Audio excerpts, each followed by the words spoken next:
एक नाम लेता हूँ मैं, वीरेन गोहिल जी। जी। आकाशवाणी में दिल्ली में रहे, मध्य हाँ, प्रदेश डायरेक्टर है वो। गहरा वास्ता रखते थे, हाँ। सिरौंज है। हाँ, सिरौंज। उनने एक पुस्तक लिखी, उस पुस्तक में उन्होंने सप्रे संग्रहालय का आभार माना कि यदि सप्रे संग्रहालय और आप नहीं होते तो पुस्तक उनकी कभी नहीं हो पाती।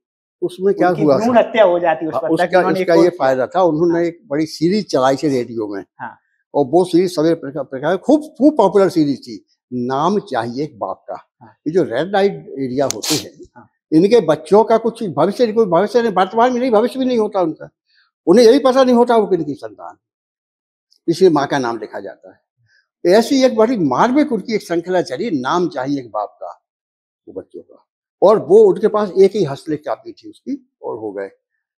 वो कापी बाद में उन्होंने दे दी, अखबार में छपी वो संडे मेल करके दिल्ली से अखबार। फिर वो अखबार बंद हो गया 1 आध साल चलने के बाद। उसकी फाइलें भी नहीं मिली कहीं किसी, जहाँ वो तो बड़े लोग थे, अमीर लोगों की योजना थी, वो नहीं चल पाई। इनने जो हाथ की लिखी कापी थी वो प्रकाशक को दे दी कि इसका किताब छापना है। प्रकाशक के यहाँ से वो गुम गई। वो यहाँ भोपाल आए तो हमारे मध्य प्रदेश विधानसभा में सूचना अधिकारी थे शिव प्रसाद मुखलिस, बड़े पढ़ने वाले व्यक्ति। तो उनके आप बैठे बताते उनकी आंखों में से आंसू आ गए, क्या वो गुम गई, मेरी बड़ी इच्छा थी वो छप जाए। तो उनका आप चाय पी लो, हम आपका इंतजाम अभी, आपकी जो पीड़ा है उसका समाधान अभी करते हैं। तो उन्हें कहा कि कहाँ से आप समाधान क्या करोगे? मैं कह रहा हूँ गुम ही चुकी है। उसने कह दिया कि नहीं है हमारे यहाँ, सब जगह देख ली, हमने भी जाके देख ली। अरे कह रहा भाई समाधान हम करेंगे, आप चाय तो पी लो। चाय पी और उन्हें लेके वो यहाँ आ गए। यहाँ आए तो हमने पूछा उनसे हम कि भाई कहाँ प्रकाशन हुआ था इसका? कह रहे संडे मेल में। पक्का? हाँ। तो मैंने कहा बैठिए आप। 15 मिनट में सबसे संडे मेल की फाइलें आ गई और उनसे कहा कि आप इसमें से फोटो कर लो। तो वो किताब छप गई, उसी नाम से छपी है, उन्होंने लिखा है ये उसमें। भूमिका में ही उन्होंने लिखा है ये। एक और बड़ी घटना हुई थी, दिल्ली विश्वविद्यालय जापान की। हाँ, वो जापान की बच्ची, वो हिंदी में उसको पीएचडी करना थी। दिल्ली विश्वविद्यालय में उसका पंजीयन हुआ और जब पंजीयन हुआ तो वो उसे ढूंढना था भारत में स्त्री चेतना और वो महिला पत्रकारिता के संदर्भ में। और उसमें गृह लक्ष्मी और इस तरह की बहुत सारी पत्रिकाओं की उसको जरूरत थी। वो बनारस गई, काशी, वो प्रयागराज गई, लेकिन उसको मिला नहीं कहीं।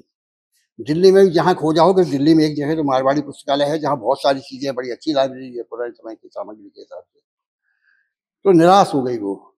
तो जो नई उम्र के बच्चे होते हैं उन्हें दोस्ती बड़े जल्दी होती है, तो उसके दोस्त बन गए थे बहुत सारे लोग। 2-3 महीने आ रही भारत में तो दोस्त बन गए थे। तो सबने उनने कहा कि हम जा रहे हैं और वहाँ कोई दूसरा विषय लेंगे, या तो वहीं कर लेंगे हम पीएचडी, या फिर देखेंगे कोई दूसरा विषय लेके। तो ये तय हुआ कि जाने के एक दिन पहले वो वहाँ इकट्ठे होंगे दिल्ली के काफी हाउस में। हो गए इकट्ठे सारे दोस्त उनके।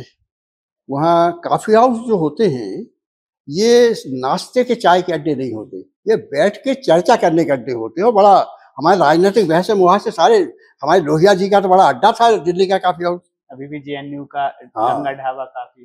तो वहाँ वो देख रही थी, तो वहाँ टेबल पर जो अखबार पड़े रहते उसे देखा, इंडिया टुडे अंग्रेजी संस्करण वाली ताजी प्रति उसने मिल गई। उसे पलटा तो बीच में सेंटर स्पेस 2 पेज का एक फीचर था सपने संग्रहालय पर, वो इंडिया टुडे की सभी भाषाओं संस्करण में छपा था।